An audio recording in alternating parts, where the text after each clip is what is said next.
Hello everyone, welcome to my YouTube channel. If you are new to my channel, please consider subscribe and click the bell icon so that be the first to notify if we have new upload videos. Today, I will share to you on how to cook a delicious bihon with sardines recipe. So here are the ingredients. Bihon, garlic, red onion, some salt, sardines, cooking oil, and water.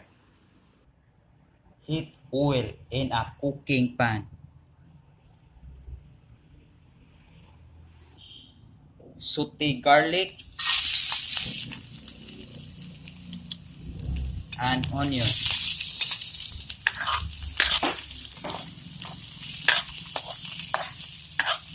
Wait until turns into golden brown.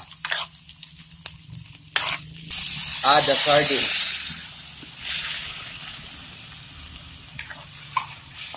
and sear. Add 4 cups of water.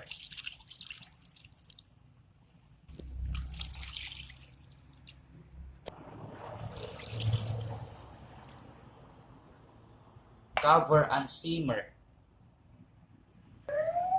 After 10 minutes, season with some salt.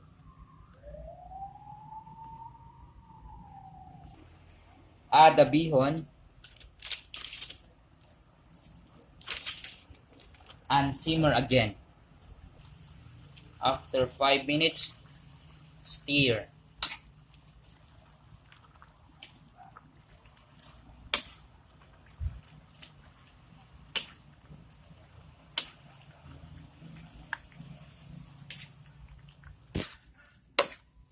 Now our delicious bihon with sardines are already cooked.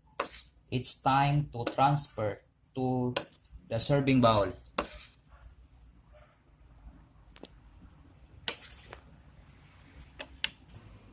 So here are our delicious bihon with sardines ready to serve.